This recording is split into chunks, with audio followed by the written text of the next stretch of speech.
Hey, what's up guys? It's Star Brother here. Welcome back to another video on my channel.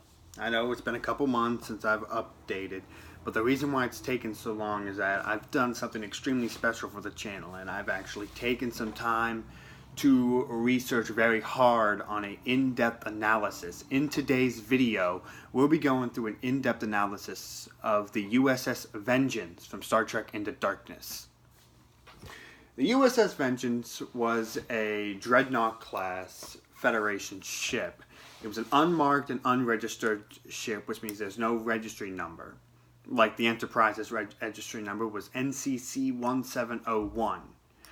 The Vengeance doesn't have that because it was an unmarked ship used by Admiral Alexander Marcus and Section 31 in a big conspiracy plot to begin a Klingon Federation war. As I mentioned earlier, the Vengeance is a Dreadnought class, the only ship of its kind, because the rest were not completed after Marcus's plan was to have a war between the Klingons and the Federation. Its owner and operator was the United Federation of Planets. Its faction owner was Section 31, a spec ops group of the Federation who believed in their lining is to protect the Federation at all costs, but they're really evil, and they kill off ambassadors who don't meet their approval to what the Federation needs to survive. Its status was destroyed in 2273 after sustaining heavy damage by 74 advanced torpedoes created by Khan. Its weapon systems were not really shown out into Darkness, but after 2 months of research, I've discovered that it had over 27 different phaser implants and an advanced armament of advanced proton torpedoes, including 2 massive barrels that, if you've seen the movie, comes out from the hull of the ship. And its defenses is a thick armor plating. It's really different because although we never got to see the Enterprise fight the Vengeance in ship-to-ship combat, we did know that it was heavily armored with thick armored plating that would, if were to go into ship-to-ship combat, probably could resist most torpedo and phaser fire from enemy ships. It also has advanced shieldings, and just like the firepower, it's never really specified what type of shield because the shields were never attacked upon.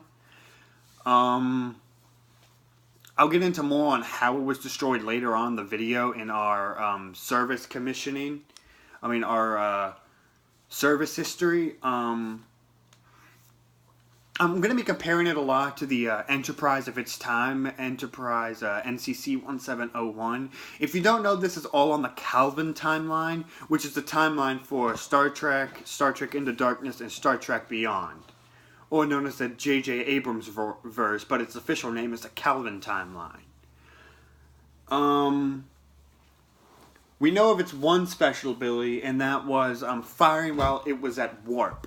One of the main advancements that Khan allowed the Vengeance to use was firing while at warp. As Kirk attempted to bring Khan back to Earth to be tried as a war criminal, he thought he was safe at warp, but he would soon find out that Admiral Marcus's daughter Carol would soon explain to him, and as Mr. Sulu would soon find out, that his Khan's advancements in weaponry and technology for the Federation have allowed him to it allows the Vengeance to fire while in the middle of warp. So it would have knocked the Enterprise out of warp. A complete service history of the Vengeance. Up until 2273, no one even knew the Vengeance existed. It was only found out after Khan gave coordinates, which was one of Jupiter's moons, after Commander Kirk. Excuse me. After Captain Kirk gave former Lieutenant Scott a request to go there, Scott found the Vengeance and snuck aboard. The Vengeance was then brought into the public eye of Captain James T. Kirk and the crew of the Enterprise in 2273, when his original job, was to take 74. Kirk's job in the Enterprise job was to take 74 armed torpedoes, new experimental torpedoes, and fire them on Kronos to kill Kron. That would indirectly start a war with the Klingon Empire. When Admiral Marcus found out that he had taken Khan into custody, or as he was known at the time, John Harrison, after they took John Harrison into custody, Admiral Marcus found out and took the Vengeance and a minimal skeleton crew and went to enemy space, into Klingon territory, and confronted the Enterprise. After being played by Kirk briefly, Kirk attempted to escape to Earth using a damaged warp core from the Enterprise, but was able to get it operational enough that Kirk was able to warp the Enterprise to Earth. But as we would soon find out in the movie, that he was not safe at warp. Mere moments after warp began, Admiral Alexander Marcus displayed his new advancements in technology after catching up with the Enterprise and using its advanced assortment of phasers aboard the ship, and knocked the Enterprise out of orbit. Out of warp. After a brief confrontation, Khan and Kirk boarded the Vengeance with the help of former Lieutenant Montgomery Scott, and they attempted to capture Admiral Marcus. What happened was that Scotty attempted to stun Khan. Khan resisted it, and after playing stunned for a few minutes, got back up and proceeded to kill Alexander Marcus, and then seized control over the Vengeance. Now, one of the things about the Vengeance is that it was almost completely automated with computers. It could be run with a very minimal crew, one if necessary. Which was why Khan knew this was the perfect ship to... His plan was to get the rest of his crew, awaken him, and then use the Vengeance to knock out species in which he deems unfitting. Well, after negotiating with acting Captain Spock of the Enterprise, he returned Scotty, Kirk, and Carol Marcus back to the Enterprise, and was almost proceeded to destroy it after he thinking that he convinced Spock to give him his crew back. After he would soon realize that the torpedoes were armed and all 74 of them blew up in the hull of the Vengeance, which is what would later lead to her downfall and her eventual crash landing. Now, the Vengeance for a while was stuck in space, but after moments of orbiting and drifting to Earth, it finally got into Earth's atmosphere. And Khan proceeded to use the final coordinates. Khan proceeded to use the final power of the Vengeance to position it to crash into Starfleet Academy. After narrowly missing the Enterprise, Khan failed in hitting Starfleet. However, the Vengeance ended up crash landing, destroying Alcatraz, and destroying and killing hundreds of thousands of people. And that so brings the end of the Vengeance. Now, my personal opinions about the ship. I love it. I love the design. I love its history. Just the sheer size difference between the Enterprise and the Vengeance was almost breathtaking. When I first saw the Vengeance enter in on screen, just seeing the back of the Enterprise with the spotlight of the Vengeance, it was very it was very awe-inspiring. It was, personally, I didn't like how it was destroyed. I think we should have seen more ship-to-ship combat with it, but I wish we could have seen more of its weapon systems and more of its tactical abilities.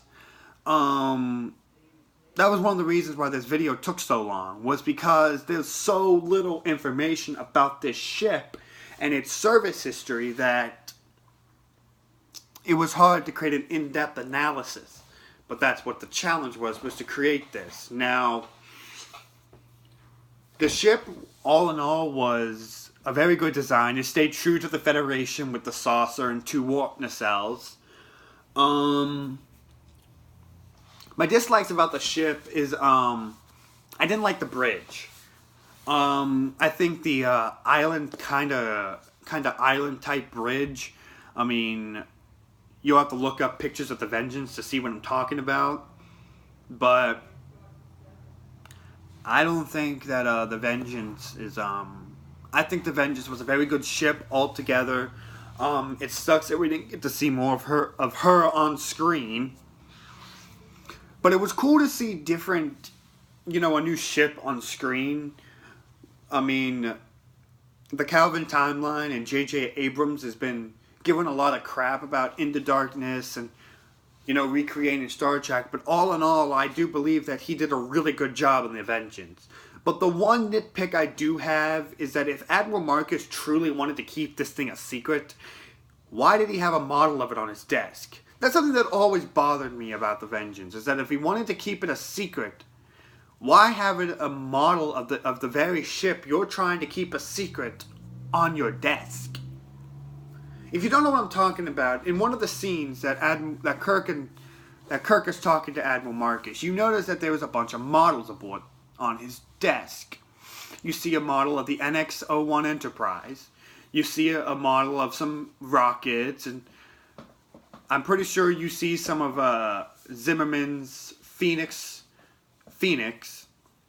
You also see the USS Calvin, and then you see a model of the Vengeance. And that's something that always kind of bothered me. I never really understood why Marcus had a thing on a model of the Vengeance, but that's just a little nitpick that was just me personally. I mean, hey, maybe he was able to convince the Federation of what it was. I mean, I don't know. Unfortunately, fortunately for the Federation, the Klingon War never happened, and Admiral Marcus was killed on board his ship. After the Vengeance crashed, the Federation Council found the rest of the dry docks and discontinued the construction of the rest of the Dreadnought class ships. And that's all I have for you. I'm sorry about that this took so long. Once again, I will be stayed for the next episode of In-Depth Analysis, and make sure you come back for the next theory. See you later, guys.